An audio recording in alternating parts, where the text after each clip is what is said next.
I'm a full-time travel blogger and YouTuber, and these are the biggest mistakes that I made in 2024.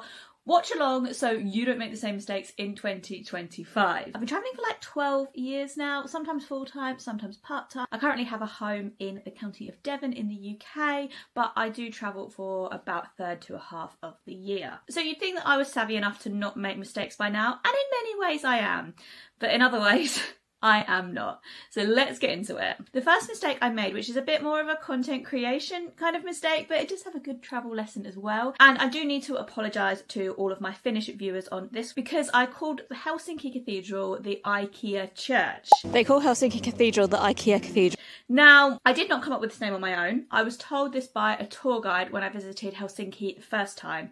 The tour guide told me that this church, this cathedral, is sometimes known as the Ikea Church because on the inside it is quite plain looking, but it is a beautiful architectural Lutheran style. I repeated this on my video and I got a lot of comments. Most people were a bit just bemused. Some people weren't very happy, and I do apologise for that. I really should have done my research a bit more before I called it that. Obviously I was just out vlogging Helsinki, so I was kind of just repeating what I'd heard before. But this is a good reminder to, when you're travelling, look at different sources, whether that be about what things are called, whether it be about safety, whether it be about cultural things to be aware of. Have a read of a few different sources and make sure you're sure about things before you either do them or tell people about them. The next mistake that I made when travelling in 2024 was not being completely aware of the health risks of hiking to Everest Base Camp. So I hiked Everest Base Camp in April 2024 and it was amazing. It was one of the best things that I've ever done, but it was tough. Like, I read a lot of blogs before I went that said it's not that bad. The altitude is obviously bad, but it's not like a lot of incline gained in a day. And it is true, they do stagger you slowly, so you do get used to the altitude. But there's a lot to think about. There's obviously altitude sickness. So I did take Diamox, which is the altitude sickness tablets. There's also a lot of like bugs going around. Most people had a cold. You get headaches a lot. Most people just felt a bit generally unwell. And then when I came back to Kathmandu, I broke out in hives. And I'm not sure 100% why still. I spoke to my GP back in the UK when I returned, and she thought it was just the stress of the hike and not like wearing the same clothes day in, day out and not properly showering. Hiking Everest Base Camp, I'm so glad that I did it, but I would definitely recommend being very aware of all of the health things that could happen. The other thing I forgot to mention actually is a dodgy stomach. We all had dodgy stomachs at some point or another. When I returned from Nepal, I had a really bad stomach for about 3 weeks. So just be aware of all of that and just take a full pharmacy with you. And if you've forgotten anything, stock them in Kathmandu and buy more than you think you need. The third mistake I made is in a similar vein, but it is not properly training for Everest Base Camp. So I did train for Everest Base Camp. I went on hikes. I tried to do as much hill training as possible, but honestly I should have done a lot more. Like, I am generally very fit. I do CrossFit, I do HIIT workouts. I work out quite a lot, but I didn't do that particular type of training, like walking up hills. What's the word? Not strenuous. Endurance training, that's it. Didn't do endurance training, and that is what you need to do really. And also, if you can get to high altitudes and do a bit of high altitude training, that will help a lot as well. Number 4 wasn't really my fault. I was on a trip and the trip should have got called off when this happened. But something I would highly recommend against doing is driving up a Georgian mountain road in a snowstorm. So I was on a trip where I went up to the Svaneti region of Georgia. This is a very, very isolated region. It is the most isolated region of Europe pretty much. And there is only one road to get up there. You have to be on this road for like 2 to 3 hours. It took us 8 hours. We kept getting snowed in by avalanches, but it was actually very dangerous. The avalanches were happening right before our eyes. There was one point when an avalanche fell on one of our drivers who was out digging it, and they were okay, but they momentarily were buried in the avalanche. So it was very, very dangerous. So from this, I'd probably take weather conditions, look at weather conditions before you go to places, and yeah, don't risk it if anything happens. This avalanche, we were even in the local Georgian newspaper saying that we were rescued from this avalanche, basically. It was a whole thing. When we got to Svaneti, it was lovely, but it was kind of tarnished a bit by the way we got there. So yeah, weather conditions, always check them. The fifth mistake I made, and again, this wasn't really my fault, but looking back, I could have avoided it, but obviously in the moment you don't necessarily know what to do. I was bit by a dog in Tbilisi as well. This wasn't a stray dog. The stray dogs in Georgia, Tbilisi and all of Georgia are absolutely lovely. It was actually a very angry, aggressive dog on a lead who launched for my partner. The owner pulled him back, and then he launched for me because I'm quite a lot shorter than my partner. It got me, it just bit me on the arm. The owner looked more annoyed at us, and we were like, what the hell, your dog's just bit me, and he was just like, meh. Rabies is present in Georgia. It isn't common, but it is present, so I did have to go and get a rabies jab.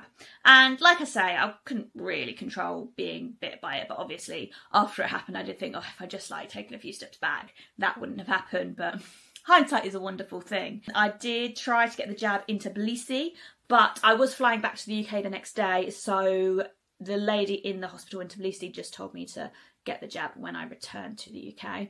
Returned to the UK, I had to go to the London Vaccination Centre, who gave me the first dose.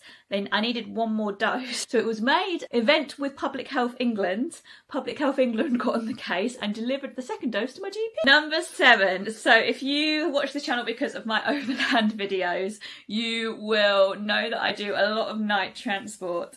My biggest regret of 2024 night transport wise has been not booking beds when I've needed them. I think twice I should have booked a bed and I didn't. The first time was when we were getting the ferry back from Shetland to Aberdeen up in Scotland, and we had a cabin on the way out, and then the way back we thought we'd try the pods, which are like, they're all in a room, and I mean it does kind of lay flattish, I think, but it's still like, it's not your own space. And we went to check in on the way back, and I thought, I really want a cabin, and I spoke to them at the desk and they said we could upgrade for like £30, and I was like, why did we not just do this in the first place? So we actually did upgrade them. The second time I had this room was on the Santa Claus Express from Helsinki to Rovaniemi, and didn't book a bed because I booked too late and they were expensive. They were very expensive by that point. I booked a compartment with 2 seats, and they didn't recline. They were very uncomfortable. The lights outside stayed on all night, and I just thought I should have just booked a bed. I didn't really regret not booking a bed at the time that I booked because they were that much more expensive. They were about £170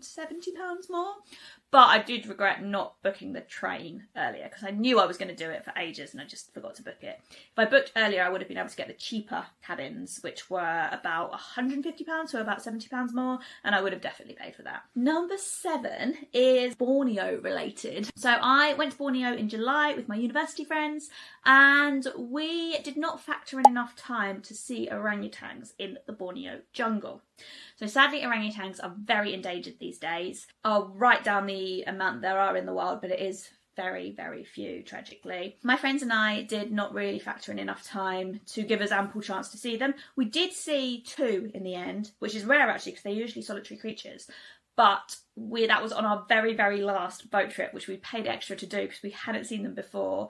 So yeah, I would say if you're going to Borneo to see orangutans, or if you're going anywhere in the world to see specific nature, have more days than you think you need because you might not see them on your first attempt. This goes for things like Northern Lights as well. Like, factor in more days if that is the purpose of your trip. And number 8 is going to Morocco, twice actually, and not going to the Sahara Desert. So when I was planning a trip to Morocco, I kind of focused more on the cities. We went up to the Atlas Mountains, but I didn't really think about the Sahara. I've been to the Sahara in Algeria and in Egypt already, so I just didn't really think about going to the Moroccan Sahara as well. But once I was there, I saw so many amazing photos. All the locals I spoke to were like, when are you going to the desert? And I was like, I'm not going to the desert. And they were like, what? So I definitely need to think about returning to Morocco to go to the Sahara. But I did absolutely love Morocco as a country, so that will be no hard thing to do. Number 9 is about upgrades. So I actually managed to fly business class twice in 2024. The first time was an incredible deal. I paid 12,000 Avios plus £70, and that got me bumped. This is because I was flying with Qatar. Qatar have Avios points. I've been collecting my Avios points loads throughout 2024. If you want me to do a whole video on that at some point, let me know, because I've got some like little hacks that can get you like loads and loads of points and upgrades and free flights and all sorts. But when I flew from the UK to Malaysia to go to Borneo, I was flying with Turkey, who do not do Avios points. They have their own scheme. Actually, they're with One World, I believe. and I didn't have any points, and then I got like an offer through, and it was only for the upgrade from London to Istanbul, not from Istanbul to Kuala Lumpur, which is the much longer flight, and it was £400, and I don't know why I was like, yeah, that's not a bad deal, I'm going to do it. So I did, and I shouldn't have really. It was a 3.5 hour long flight. It was very expensive. The food was good, the experience was good, but looking back on it, that was really a waste of money. Number 10 is trying to fit too much in to one day, and my example for this is going to be when I went to Qatar. So actually it was when I did my business class flight from Qatar to Kathmandu. I also did a Qatar stopover, so you can stop over in Qatar for 24 to 48 to maybe even 72 actually hours, and it's an opportunity to see Qatar's sights, see what it has to offer, and you can also stay in some really nice hotels for like £25 a night, like it's all part of the deal. So I stayed in a 5-star hotel for 25 quid, it was incredible. But I also thought, oh, I'll have time to go around, see a bit of Qatar. However, my flight out was delayed for 2 hours. My flight to Nepal was changed, so it was about an hour and a half earlier, so I ended up only with like the morning in Qatar, and I was also unwell. I also was recovering from laryngitis. I was going to Nepal to hike Mount Everest, well, Everest Base Camp, not Mount Everest, and I remember arriving there and I was like, why am I here? Like, why have I not given myself enough time to do this? My lesson that I've learned from this is, again, give yourself a bit more time. Don't try and cram in a country into a day, because that's just not happening. Number 11 is believing what I saw on social media, that the Cinque Terre was a hidden gem. The Cinque Terre in Italy is a beautiful place. It is probably my favourite place I've been to in Italy. I did absolutely love it, but it is not a hidden gem in the slightest. I was there on a September weekend, and while it started off quietish, it got so busy. And I just couldn't believe that I've seen TikToks and Instagrams and all sorts calling it literally a hidden gem. Honestly, the biggest fraud that I've encountered in 2024. So my lesson from that is to just, not believe everything you see on social media, especially when it comes to things like hidden gems, especially once they're on socials. So many people start flocking there, so yeah. And finally, number 12 is purely burning myself out too much. So I have to travel for work, which I know is amazing, and I'm so lucky, and it is incredible. This year there has been a lot changing in the world of blogging, a lot of stuff to do with Google updates, and I am pivoting a lot more into video, which is why I've been posting a lot more on here, and I'm really enjoying it, and I'm really happy with how it is all growing. But it has been a lot. Like, it's been a full-time job, but I've had to do all of the travelling to do that full-time job, and then also obviously trying to fit in living at home, having friends here. Where I live in Devon, I only moved here a few years ago, so I'm still building a social circle, seeing all my other friends all over the country, spending time with my partner, spending time with my family, and honestly, I have felt burnout so much in 2024. So I am trying to take things slower in 2025. I'm trying to work smarter, not harder. I'm trying to work out ways I can film multiple videos on trips, find interesting things to video and talk about in the same sort of areas. So we will see how we get on, but hopefully, new year, new me and everything, hopefully I will be able to strike some more of balance in 2025, and that is my number one New Year's resolution. So I'm going to sign this video off now. I think I will do another video about my plans for 2025, even though not a huge amount is in motion yet. But yeah, I will do something about what I've got in the diary so far, because there's a bit more than this time last week. So thank you so much for watching this video, and thank you so much for all of your support in 2024. It is so appreciated, and I promise there is lots more coming in 2025. See you next time. Bye!